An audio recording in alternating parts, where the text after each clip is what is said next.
podcast world. This is my weekly podcast on Chats with Baba. It's brought to you by the Lighthouse for Academic and Cultural Excellence. The purpose of this podcast is to inform and empower parents of young Black children. The information is applicable for all children. I specifically focus on this audience simply because when you look at some of the major reports in the area of STEM, we are at the bottom. And I'm trying to help parents to lay the foundation for literacy. You must understand, and parents, you know this, you are the children's first and foremost teacher. And when you are informed, you do a better job of laying that foundation. To inform you is to help you to release the natural genius that's in our children. It is there. They have untapped and underdeveloped gifts. The quality of experience and exposure lays the foundation for life. We want to move from miseducation to education. Our goal is to strive for excellence. I know among parents of children going to school, there's a lot of concern about the uncertainty because of the pandemic, a lot of uncertainty. Schools are starting, schools are stopping. Schools are having to make lots of adjustments. In spite of that, we have to do all of what we can to ensure the well-being of children. I would say one thing, parent, that is there may be a lot of emotional concerns. So as children are going and or coming home from school, pay attention to their feelings and other things that may be of concern to them. Last week, I focused on reading. The kinds of things that you can begin doing with young children early on relative to their reading.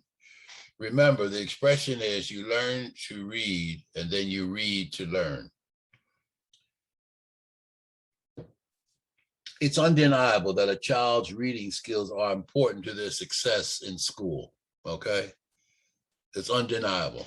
Not only their success in school, but their success in life in general. It's very possible to ensure your child's success by reading to them, as I mentioned last week. Oral reading starts at a very early age. When they're babies, you can read to them. And as you're reading, they will be attending to you. And they're watching and paying attention to all of what you're doing. As a matter of fact, last week, for young parents of young Black children, I recommended 2 books. One is a remixing of Cinderella. It's about a young girl, Black girl, growing up in New York and going through that Cinderella experience in terms of who she is, her self-confidence, her well-being, and so forth and so on. I also recommended the book HBCU Proud. It's about a young Black boy whose aunt takes him to visit a historically Black campus and what that does to him as he is visiting the campus, and he has all sorts of imaginations of what it would like to be going there, dreaming and seeing himself at different stages of his life going to an HBCU. Anyhow, I also talked about the benefits of reading to young children. It helps their minds to develop. It improves their language skills. It prepares them for academic success. And as you're reading to them, there's a special bond that develops between you and your child. It increases their concentration and discipline. It improves their imagination and creativity. And the intent is for them to cultivate a lifelong love of learning and a lifelong love of wanting to read. I can't say enough about the importance of early literacy skills and what that does and why it's important to spend time and energy. You've also heard me say that time is a factor in children's learning. Your investing in them with resources is a critical factor, and you're being patient with them as they are developing. And the other piece of it is your commitment. I just saw my daughter. She stopped by the house a few minutes ago, and she was on her way to do her duty. She does a lot of writing. She's the director of communication for the sheriff's department. And she was telling me about some reports that she was doing. And I'm only sharing that to say that, all of what she does for a living really started during her early years of development. And her mom spent a lot of time helping the children to develop reading skills. Yeah, so reading daily to young children really starts in infancy. It helps them with their language. It helps them with their communication skills. It helps them with their social skills and literacy skills. As you're reading, it also stimulates the brain, and it helps them to understand the language. You know, they can't speak at that stage, but as you're speaking to them, they are internalizing all of what you're saying. And so this is part of the preparation in the foundation that you're laying for them. You know, the children aren't aware of what we call phonetics, but as you speak to them and you're identifying and sounding out things, they are hearing the phonetic presentation of letters, the sound of letters, the shape of letters. They are also the vocabulary that you're using. It helps they are storing this.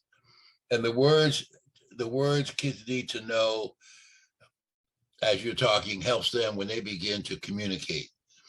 The broader their vocabulary, the broader their base of literacy, as when they get to the point where they're absolutely talking back and forth.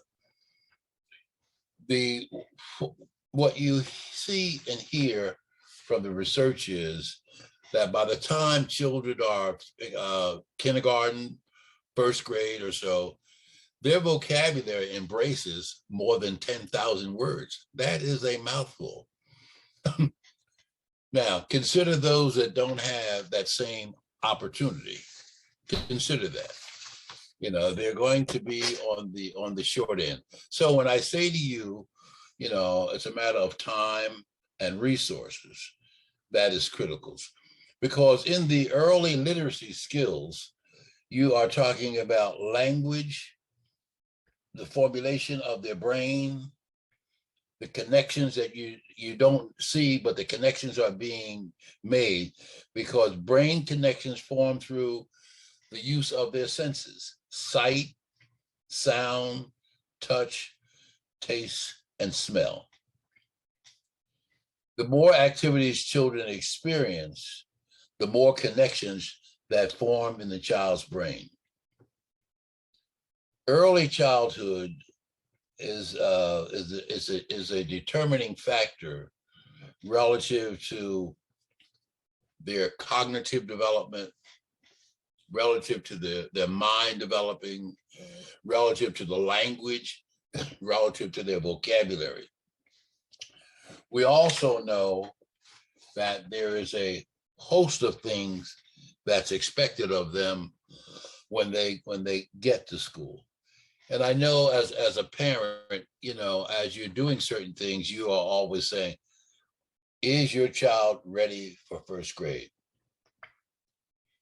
If time spent during the preschool years is on preparation, and that is the underlying key, preparation in reading, preparation in math, and we'll get to that in another session.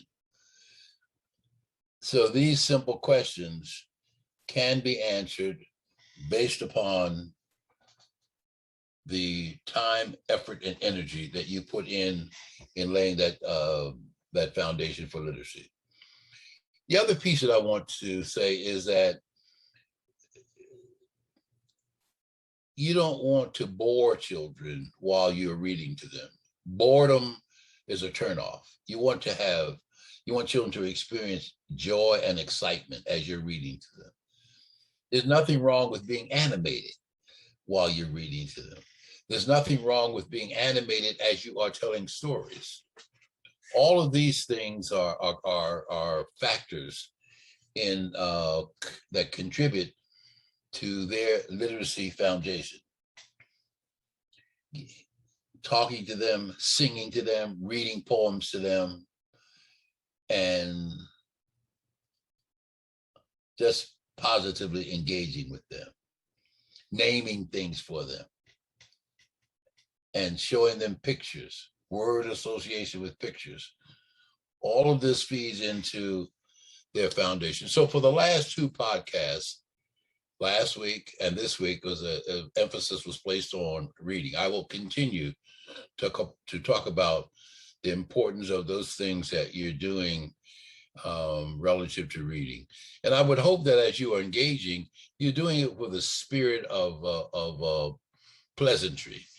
There's, so that as children are developing an appreciation for reading and appreciation for learning, it doesn't become something that is punitive. They want to have a joy about reading and a joy about learning, which carries over into life. So with that, let me just kind of wrap up today. Again, I wanted to place emphasis on the reading and all the elements that contribute to that. And on the next couple of weeks, I'm going to do the same thing that in terms of math and how to lay the foundation for math. Now, lots of folks didn't have good beginnings in mathematics. The key to being successful in mathematics is to have a good arithmetic foundation, to know numbers, to know the value of numbers, to know something about ordinal, cardinal position of numbers. If children have a good foundation in adding, subtracting, multiplying, and dividing, and fractions, okay, those things lay the foundation for mathematics. I can't say that enough.